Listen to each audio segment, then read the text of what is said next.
Hi, Casey. Hi Namrata. How are you I'm doing? good. I'm good. How are you? I am good. Thank you. Awesome. Awesome. It's just been very gloomy here, so I started my day quite late. And it was a bad day for a hair wash, but very gloomy. So Thankfully, how not are your here. pets? I know you have a lot of pets around. How are your animals and pets? So, as of now, thank God. All the boarding dogs went home Okay. last night, and it's just me and Candy just chilling and taking the day slowly. Love it. Love it. Okay. So, So sorry, what were you saying?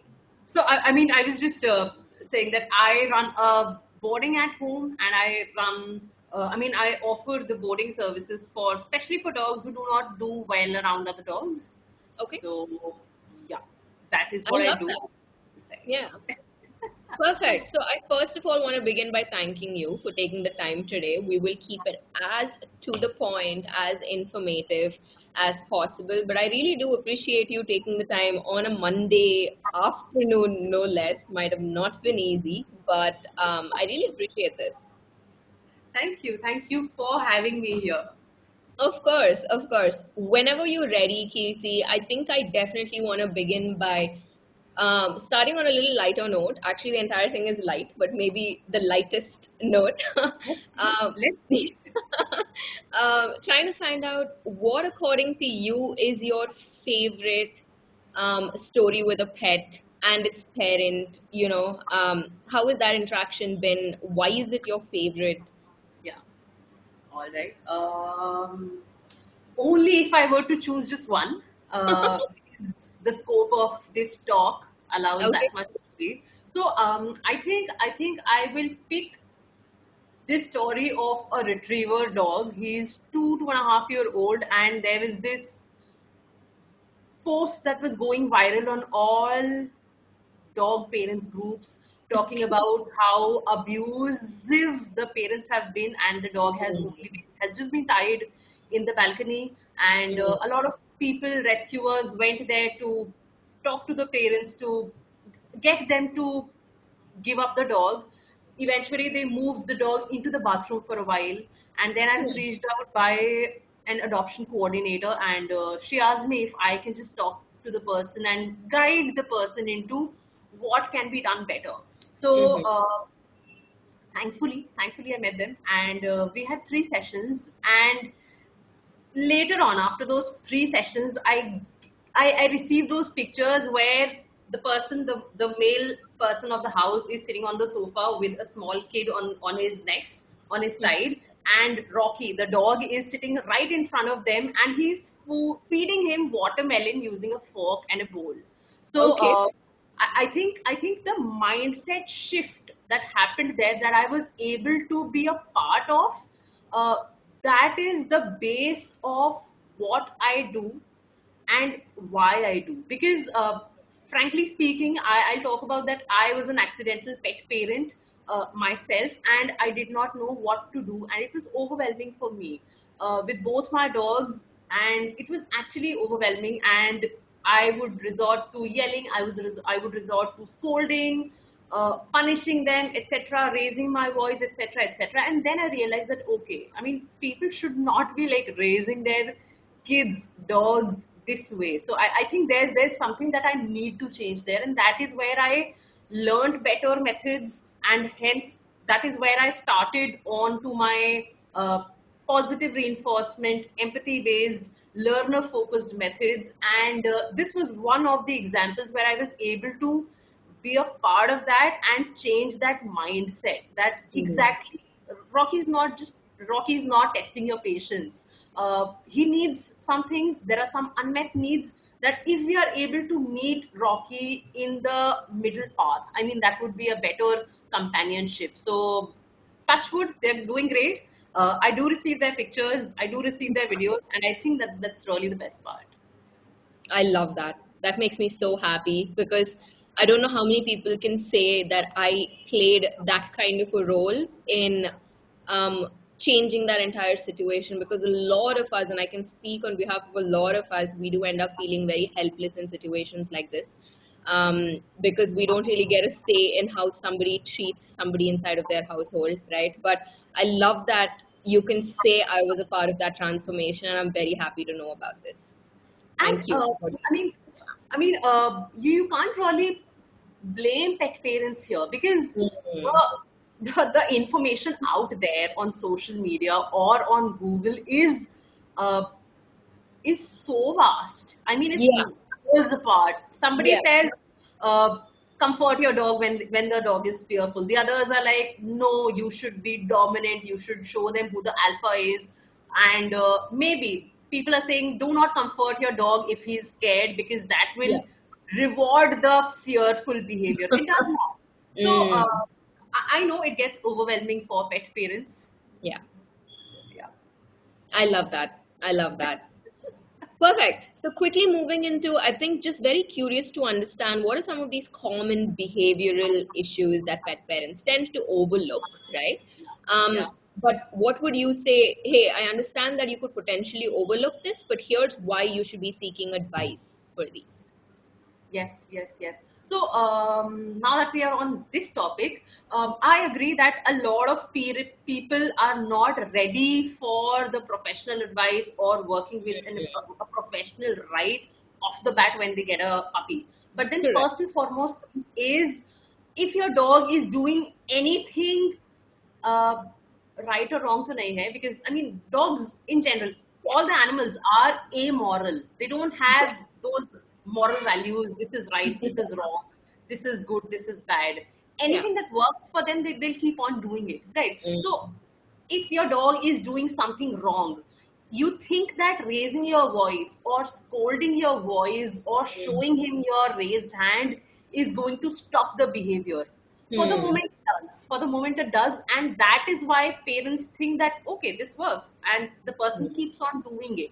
But then they do not really think about how this affects the relationship, the bond you have with your dog Yeah. in the longer run. So instead, focus on what you do, focus on, instead of focusing on what you don't want your dog to do, focus Mm. on what you can teach the dog to do. So, for example, think about that if I am entering the house, my dog jumps up. Instead of saying no, no, stop it, no, can we do something else? Can we ask my dog to sit? Uh, Understandably, the dog is going to be excited. The dog is seeing you after a while. Yeah. I would be like, can I stand next to the sofa so that my dog can jump up on the sofa and is able to reach to my face very easily without the need of jumping? Or can I keep a treat jar around the door and whenever I enter, I can just take a few pieces of treats, scatter Yeah. them on the floor so that I can get a second to breathe, Mm. rearrange my thoughts, and then I can like, okay, what are we doing here? Right. So scolding is not the answer. Scolding Yeah. maybe gets you a relief, a moment of relief in the moment, but then that's it. So another thing is the body language misunderstanding body language. Mm. We've had dogs for a while around, and I still cannot wrap my head around the thought that dogs are so misunderstood. I mean, so think about this. Mm.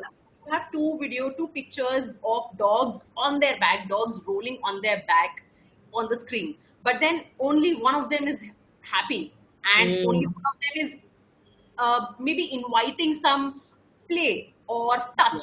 But the other dog who has bigger eyes, ears bagged, lip licking, or the tail is tugged, the body is a little frozen as compared Mhm. to a silly, goofy, loose body. That Yeah. dog is actually showing you appeasement signals. The dog is asking for distance.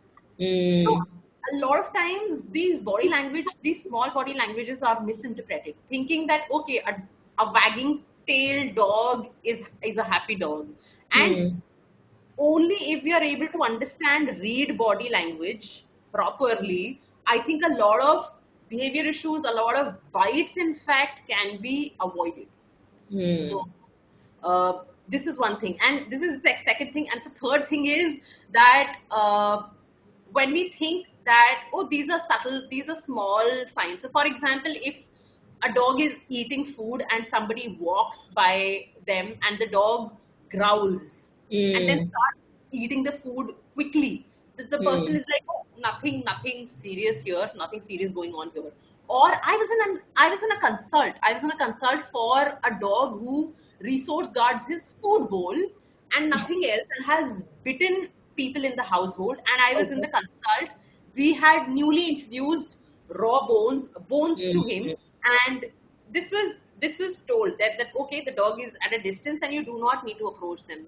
And then Mm. there's another person who enters the house and first off removes keeps the bag, etc., and then goes over to loom over and hug the dog, and the dog while eating the bone is just growling Yeah. and she's still doing it. I'm like, okay, these are the signs that you should be taking as a warning. Mm. If you keep on ignoring these behaviors, or if you think that okay, this is not serious, the dog is eventually going to increase the warning signs, and Mm. maybe the dog will skip those warnings and go for a bite fast Mm. the next time, right? So thinking that ignoring early signs and not knowing well that they can easily escalate into something serious. So I think these are a few basic things that people need to be worried about. And once they are more cautious about these things, I think they are going to Yeah. approach a professional and get them involved in their journey. Love that. Love that. I think like you mentioned, it's important that we identify when is it actually early, when is it well into that behavior that developed into a habit, and Yes. when is it very advanced and very in that you actually definitely need help. And unfortunately, by then it might be a little late because the dog and the poor pet is set in its own way, taking nothing away from the pet because I think they just do what they do out of survival instincts. Exactly. And Exactly. yeah. Sorry, go on. I didn't mean to interrupt. You were saying something. I was just agreeing to what you're saying that yes, dogs are doing that because the behavior works for them. Correct. Growling is suppose the dog has an intention that okay, growling or showing teeth will Mm, make the person go away. But then mm, instead, a lot of people can take it personally and then maybe they start punishing or scolding the person. Hey, you'll take that tone with me, right? yeah. But then there's nothing to be personal Mm, about, right? And maybe this dog who has been scolded, who has been punished or yelled at for giving those warning signs, maybe the dog learns that okay, next time I don't need to give them a warning because mm, discomfort, right? And the dog may easily escalate to the next step, which might be correct. a so bites don't happen for out of nowhere. And there Mm, was a quote that I read, and I don't remember where I read it, but then it's a beautiful quote. The bite that is happening today yeah. started last night. Mind Mm. blown, mind blown. So this is really good. Yeah. Yeah, no, I love that. That's definitely a thinker. I'm gonna leave that for our viewers in the text. But no, that's very true because in so many ways you could have been responsible for inculcating and developing that behavior. Yeah. Which I think brings me to the next, I think, curious question here. And I know in our previous chats before, you were mentioning that a dog's behavior is affected by multiple internal and external factors. Yeah. Can we dive a little bit more into that? Absolutely. So, my dog right now, I mean, Candy, she's 9 years old. She is a female Spitz and she has arthritis and she has had resource guarding. She has had separation anxiety, Mm, stranger danger, touch sensitivity, a lot of things. yeah. But then there are some people that come over, or there are people that drop their dogs here, or we meet other people. And I always have that fear that, oh my God, they're going to judge me. That, okay, Candy being a trainer's dog, she's like the most brattiest of them all. So, Candy, if you're listening, don't feel sad. oh, Candy's sleeping. She doesn't mind actually. I mean, she's like, she keeps on talking about me. So, so the point here is dogs. It's important to understand that dogs are not robots. Right? Mm, If you've taught them something, sit means sit, or yeah. come here, and the dog has to come. uh, Yeah. it doesn't work like that. It doesn't work Mm. like that. They are sentient beings. That means they have valid emotions, they have valid needs, they have valid moods. So for Mm. example, how Candy was feeling the last day, last night, she feels different today, maybe because the environment has changed. There were dogs yesterday, there are no dogs today, and now she's back to resting. Now when she's well rested, I think she'll be in a better mood. Mm. So coming back to this, that a dog's behavior, or a dog's personality. So personality is different, behavior is different. Uh, all of these are influenced by a lot of internal and external factors, Mhm. starting from genetics or starting from Mm. what breed the dog is. So a lot of, or maybe some behaviors can definitely be guided by the dog's breed. So for example, think about German shepherds who were bred to herd. So they would want Mm. to chase away or stop movements. Yeah. So anything that runs, kids, bikes, out of nowhere, they want to they want to chase them away, or they want to just make the motion stop. They want to stop the motion. Or Mm. retrievers, they want to carry everything in their mouth. So now when people have issues like, oh, my dog is always mouthing me, or when he's excited, he starts humping me or starts mouthing me. So a lot of these behaviors, you need to understand where are the behaviors Correct. coming from. So once we are Mm. able to understand that, I Yeah. think we are more prone to using welfare centered methods, and not like sit means sit, you have to sit. Because right, so coming back to the factors, it can range from anything from genetics, breed traits, early life experiences, the physical condition of the dog. So for example, uh, how old is the dog, how Mm. healthy the dog is, health wise. So for example, if the dog has, depends on the situation, depends on the diet, how is the dog doing. So for example, if the dog has always been in a stressful situation, think about a dog who is noise sensitive, a Mm. dog who gets to bark, run at the doorbell 5 to 6 times a day, and maybe one or twice at the balcony chasing people or Mm. walkers out of the balcony. The dog is always barking, unable to settle down. Maybe the sleep quality is not that good. Uh, the dog is not really relaxed. Maybe the dog will have chronic gut issues or Mm. skin issues, and that is going to make the dog even more grumpier because he's not well rested, and there's continuous itching that's happening. Or maybe there's digestive issues, or maybe there's a tummy upset, but then Mm. we can't figure out when the dog's tummy is upset unless we see the poop, and then like, okay, there seems to be a digestion issue. But then there can be things around that. The emotional state of a dog, does the dog get enough opportunities for mental stimulation and Yeah. appropriate exercise? I would Yeah. like underline it twice, I think. Appropriate exercise is so important, and the Yeah. environmental conditions. So coming back to the exercise bit, um, uh, a lot of us think, I was talking to somebody else the other day where we were Mm. talking about that, um, for a lot of us who are already into a 9 to 5 or a 9 to 9 job, actually Mm. they come back and they are guilty that they are not able to give their dogs the time Mm. required, or etc etc, and Yeah. in that guilt they might end up picking up a ball and throwing it in the hall for their dog to fetch. Mm. Intention is good here. The person means well. The person is like, oh, I miss playing with my dog.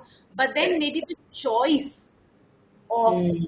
activity was not really good. So, Mm. I mean, hence, so appropriate exercise, knowing what kind of exercise is going to work for your dog. And Mm.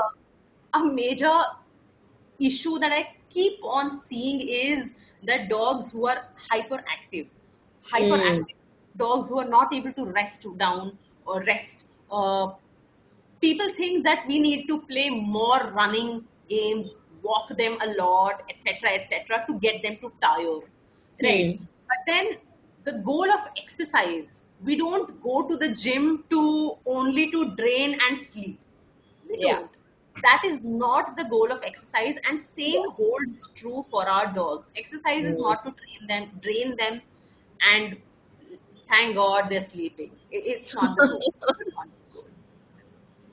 So, yeah, No, I love that.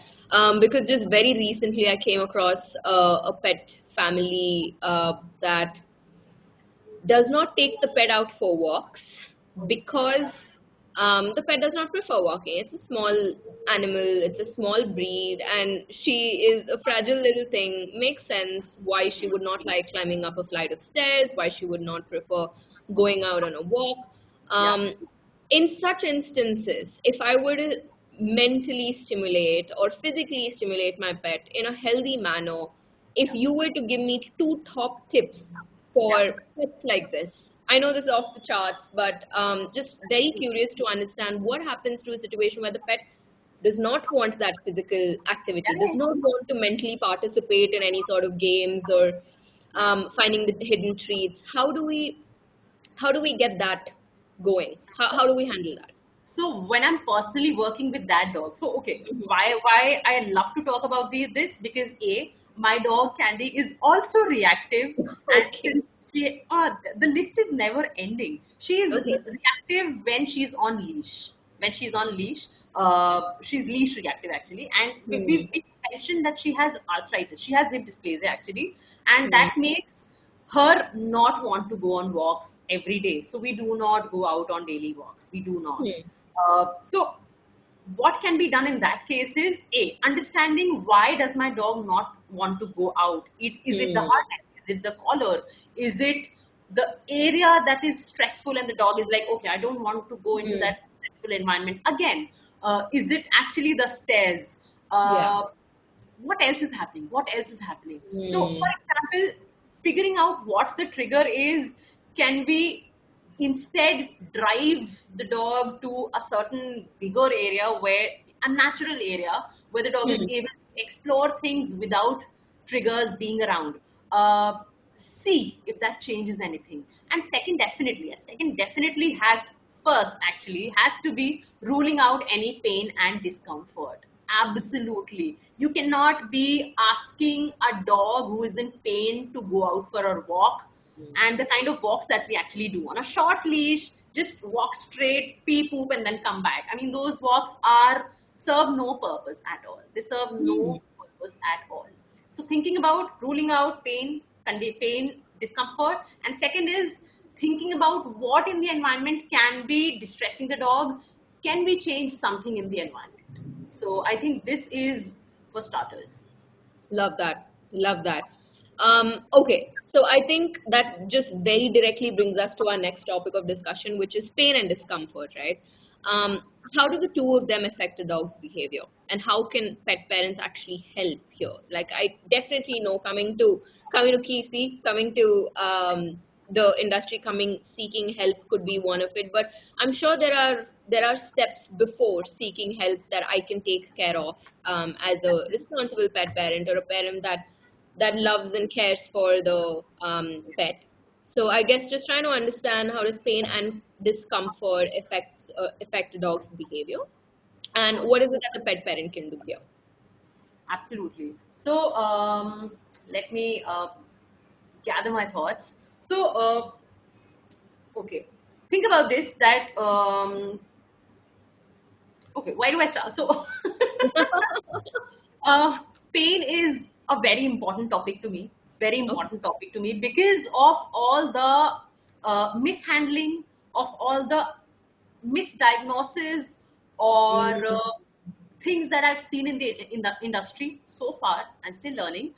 mm, So for example, take this, that there are researches that talk about how pain can affect and increase separation anxiety, touch sensitivity, aggression, noise sensitivity in your dog.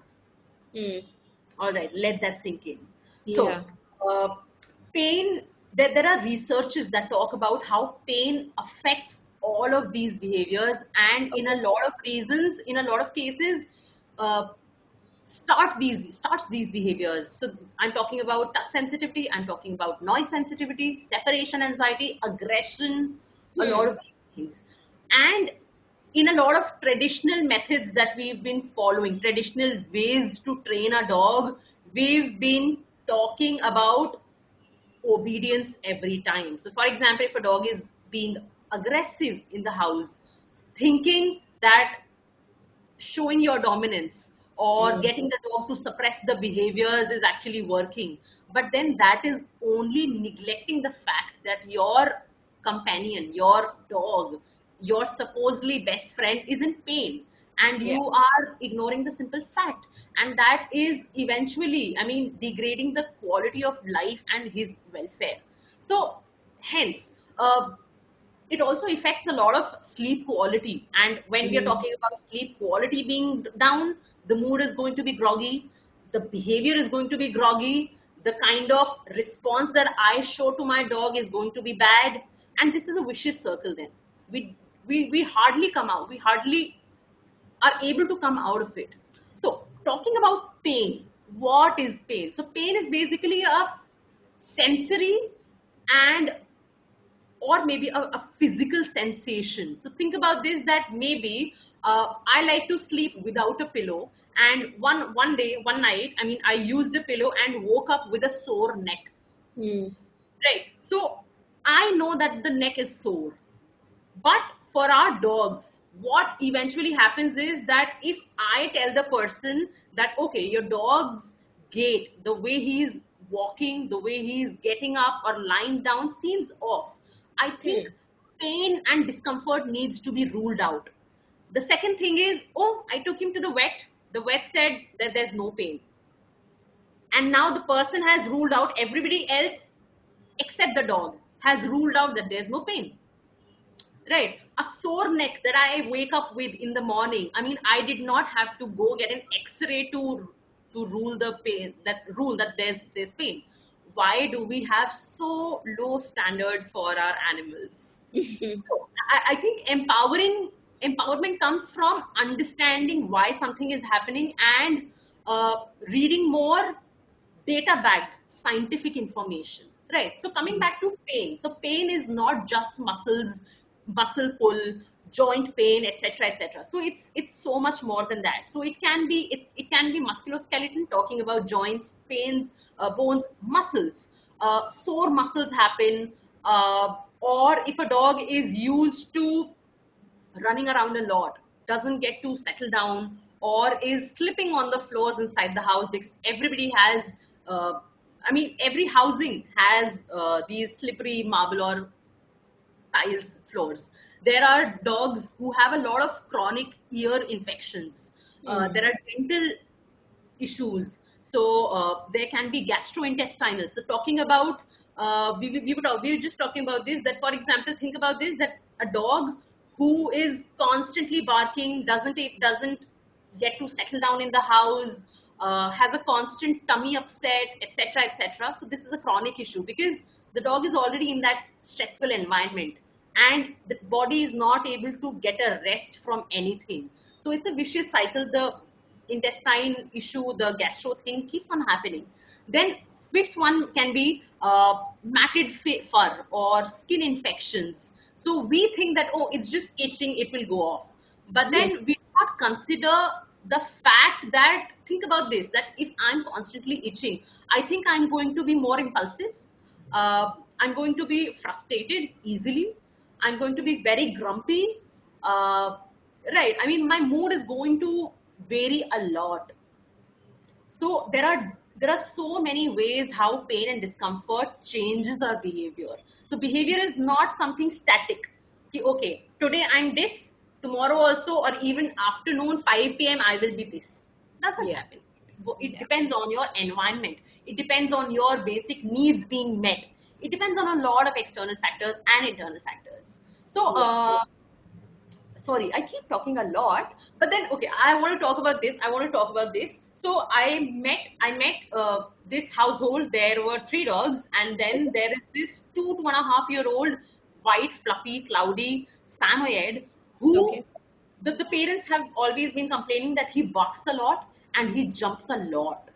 Okay. So, first session, I was just observing him and just trying to feed him treats that please stop barking, because I just don't, at some level, I cannot handle all the barking because I get Mhm. triggered. So, okay, second session, I was like, okay, I get down, I am massaging him, and the moment I reach out to his hind limbs, I'm like, okay, why is he bending and sitting Interesting. down? Or he's just settled down and he's just like lying on the floor and he's enjoying the massage. Then I figured, then I was just talking to his parents and I was like, okay, I mean, his hind limbs seem to be a little off. What happened? Mhm. So they talked about that there was a knee, there was a hip surgery that happened a few years back, few months back, Mhm. and they've been doing rehab, but then they stopped it. But then I was talking about, okay, there is a lot of muscle mass that has happened there. I'm sure there is pain happening because he is always running because he doesn't know how to settle down. And what happens is dogs will do things to forget about the pain, to keep it in Mm. control. Right? Oh, ball chasing, oh, running around, oh, playing with that dog. So basically, anything that gets that hit, Yeah. the dog will keep on doing it to suppress the pain. It's not that the dog is not in pain. So people are like, oh, but he still keeps on barking. He's still being the usual self, or he's notched it up. He keeps on barking a lot. He keeps on jumping a lot. But then that is how the body is responding to the pain. Yeah. So hence it's so important to rule out pain, discomfort before you start Yeah. training. Before you Yeah. start training. Yeah. No, I Uh, love that. I think you've given us a lot to think about because I'm gonna go touch Hazel all over and see if she's fine. Because anytime there's an Amazon delivery, she is so reactive. But I do know she somewhere thinks that that box is for her and that I yes. have to give it to her. So the Nice. moment I lay it down for her, she's just all excited. So there's no more barking. So I completely agree with you when it's important to identify the root cause of it. And first and foremost, the easiest thing to do is to first eliminate that there's no pain, there's no discomfort in your little one. After that, it's leave it to the experts like you to take it forward from there. But yes, absolutely. Knowing your dog's baseline or their normal behavior, so Yeah, that the other day, if you see something is off, you are able yeah. to figure out that, okay, something might be off. Okay, this is something interesting. And so my cook Didi, Hmm. Candy, loves my cook Didi, and she's so good. She's brilliant. She tells me, she gives that description that, okay, the way Candy is coming to me and begging for food, or the time she takes to come up and greet me, or Hmm. these are the ways that she knows that Candy is in some discomfort. Yeah, So knowing your dog's baseline, their normal behavior, that is really important. I love So I mean, no. there's so much to observe, but then I think we keep on talking. Oh God. That's fine. That's totally fine. Go on. That is it. But then I think it's more about just sitting back and observing, keeping your Yeah. eyes open and mind open. So that is really important. I love that. I love that. Okay, perfect. Trying to understand now, of course, and you also agree, and I think many of us are also well read because I'm very particular on what I put on my dog, just as important as what I put into my dog. So I know there have been a lot of published researches, right, on the benefits of certain kind of harnesses, Yeah. especially focusing on the edge harness. So I know hedge harness is known to reduce neck pressure, better for reactive dogs, just helps encourage positive reinforcements without actually tugging on them on the shoulder joints, tugging on them in a little difficult manner, poor things. Right? I know it is very supportive for natural movement, natural walking movement. You can just put on an edge harness and leave it there. If they're around at home, you have guests, it's just easy to hold them back without it straining anything. Yes. I'd like to get your thoughts on this, right? Because we do get a lot of questions, and I speak on behalf of Hazel and Co. We get a lot of questions on, hey, I'd really like a no pull harness because I'd like a no pull harness with 1.5-inch width. My dog is like this. I'd like it personalized. I'd like a no pull harness. My lab pulls. Yeah. Um, so there's a reason we have like 5, 6 research papers from 2018 to 2023 Right. that we've held on to and manufactured accordingly. But I'd like to get your thoughts on what you'd recommend as an harness. Sorry, as an harness, actually. As a gear, as a walking gear. Let's talk about the Let's do bigger. that. So, thank you so much. I mean, I love this topic as well. So, whenever I'm talking about uh, dogs pulling on leash, right? So Mhm. dogs pull on leash for a lot of reasons, for a lot of different reasons. I mean, maybe that's the best part of their day. That's the Yeah, only time they get to get out of the house. That is the only exercise that they get. Or he's an adolescent, the dog is an adolescent, or a puppy who is exploring, etc. You walk so far, you walk uh, so slow. The yeah, dog walks fast. So there are so many reasons. There are so many reasons, and putting on a flat collar or putting on a martingale for that sake on the dog's sensitive neck that houses all the trachea, the vocal yeah, cords, the nerves and the veins that carry blood to the eyeballs and the brain. All of that is packed here and it's sensitive. yeah, Why use a flat collar or a martingale only to add discomfort so the dog stops pulling?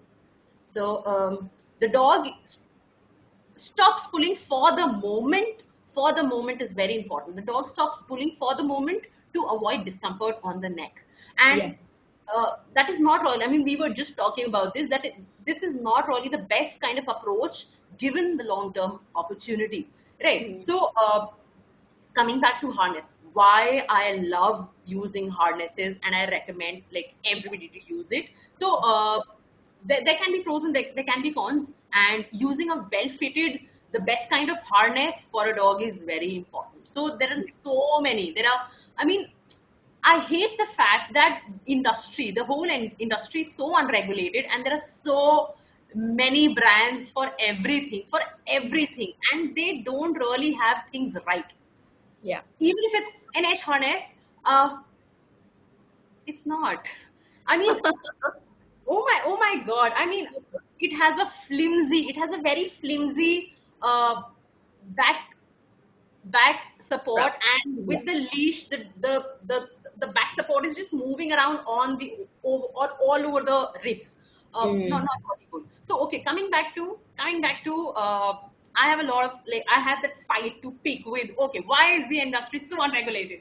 Coming back to there are a lot of harnesses available in the market. The most favorite and the most marketable harness there out there is the Noble harness.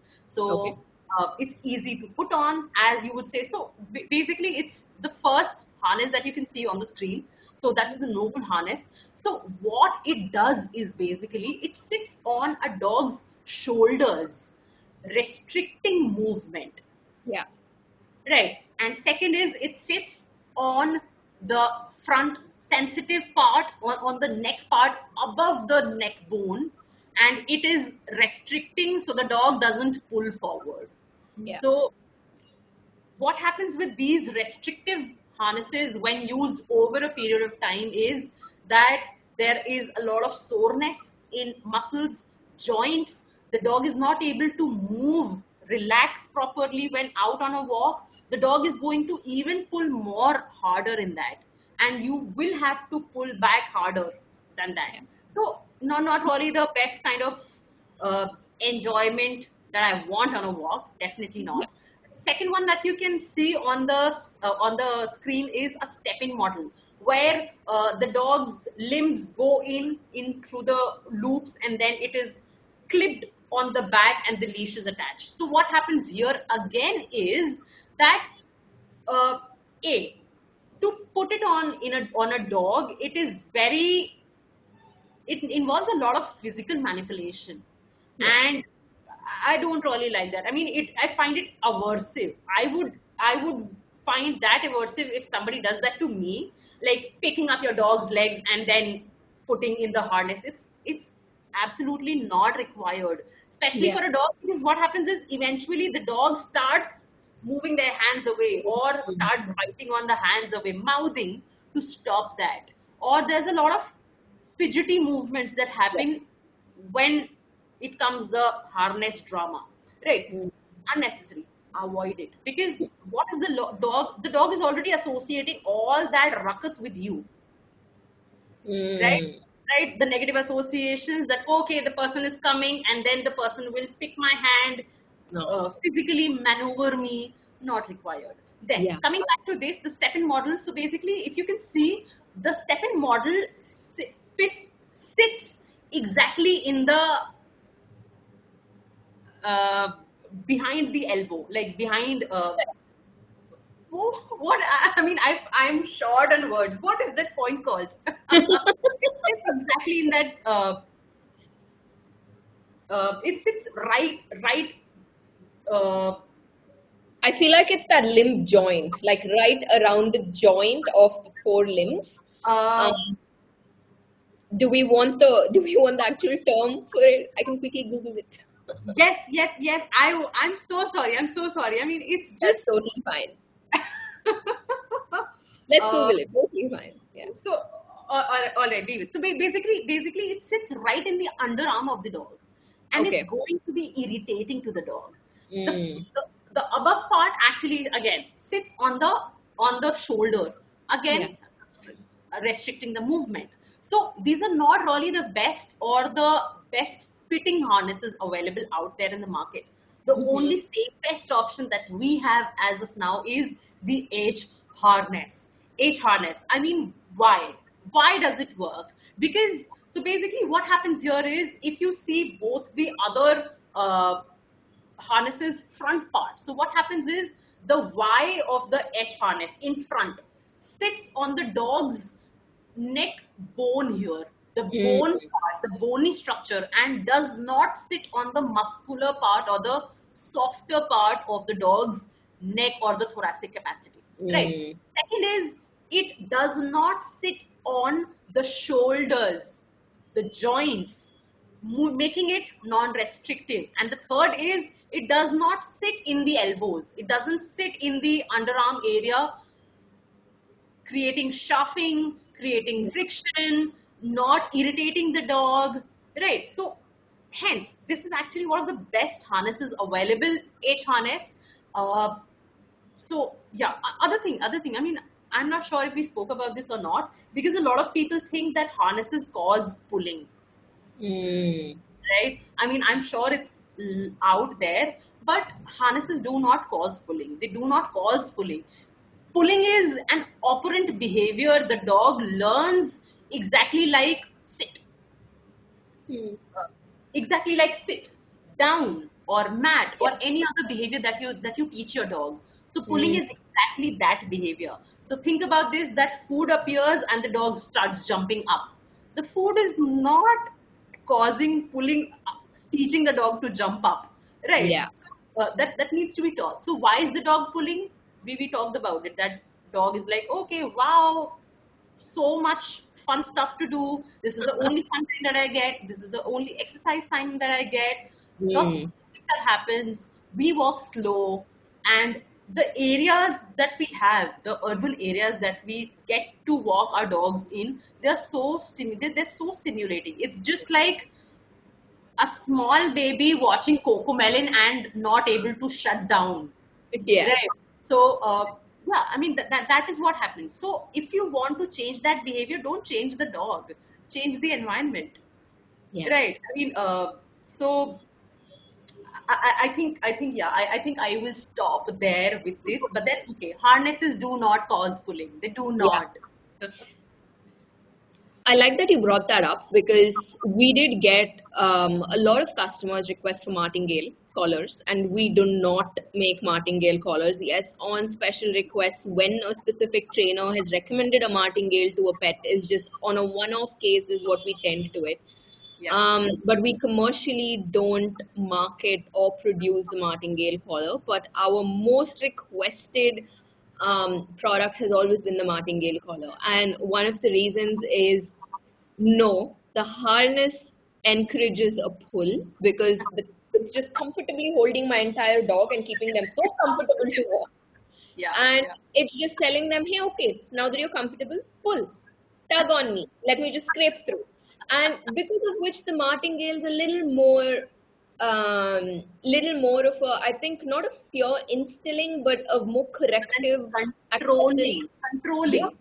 yeah. I, Um, exactly. That is how it works. So yeah, why does it give me better control? Is because it adds discomfort on the neck. yeah, That is why the dog maybe stops pulling. Maybe is okay. So Russell, the last dog that I had, he would pull a okay. lot. So I sprained my neck. I sprained my legs. I'm so sorry. I sprained my leg. I think 4 or 5 times walking him, and Wow. I tried. I moved to martingale collar just because of him, Yeah, and then I was like, okay, let's walk him on a longer leash. And then what happened was we learned that okay, the training training him not to pull happens without the leash, without the collar. uh, why, I mean, building those skills before putting him out to test. So for example, yeah, basically teaching those skills what you would need outside on a walk, teaching them before you actually need it out on a walk. And yeah, we moved on to an h harness, and that was the best, and till date it's like the best thing I recommend to everybody. An h harness and a longer leash, relatively longer leash, is actually one of the best things that you can use to teach any dog not to pull yeah. without causing them discomfort. Correct. I think that's the key. You definitely do not want to be instilling fear, controlling them by putting them through pain and discomfort. That's the saddest approach a pet parent can take. But I really love this, Kirti. I know we covered a lot of topic, and I want to let this sink for our viewers because it's going to be a lot of questions coming your way, a lot of advices and requests and suggestions coming your way. But I definitely want to start off by thanking you. And I want to keep it open now for anything you have. Is there any last minute sort of closing comments or anything you want to leave our viewers with? Absolutely. I mean, you just have to ask me this. Do you want to talk more? Yes, absolutely. So, one of the one of the most important aspects of working with any being is, uh, for example, I mean, you train for the moment. You do not Mm, train when in the moment. So for example, if I don't know how to swim, the absolute worst time to learn how to swim would be when I'm already drowning. yeah. When a dog is already pulling on the leash, that is not really the best time to teach him how to walk nicely. Mm, mm, So when the needs are met, when you understand why exactly is your dog pulling. So for example, if he has a lot of energy, can we do something before the walk? yeah. Uh, can we do something else about the sniffing because the dog is excessively sniffing on the walk and pulling? Can I provide some slack in the leash? If I don't want my dog to pull on the leash, I should Yeah. also not be pulling on the leash. So maybe this, the train for the moment, not in the Yeah. moment. Exactly like when you have guests in the house, you do not train the dog then. You train it beforehand when you don't have guests in the house. So for example, teach your dog what you would rather want him to do when the door opens. Teach him that. And then second will be maybe add a family member who goes out and acts like the guest, and then you teach him. Right. So basically train for the moment and not train in the moment, because that is not really going to work. Perfect. That is amazing. I think I'm going to make that a quote and quote you on it for sure because train for the moment, not in the moment. That makes a lot of Yes, sense. yes, Love that. absolutely, absolutely. Love I think this changes a lot of different things, how we pursue training our dogs. Yeah. No, I think that's very important. No, I love this, Kirti. Thank you again for taking the time. We Thank definitely you. want to see you in phase two of this because there are going to be a lot of questions coming your way from our viewers and a I'm lot of interested for all the next topics that you have. So this is going to be a good series. love it. Love it. Thank you, Kirti. You've been amazing. This entire coordinating, working with you up until this far, I think has been the smoothest. So All right. appreciate you, appreciate everything that you do, and we'll stay in touch. All right. Thank you. Thank you so much for having me here. Take care. Perfect. Perfect. All right.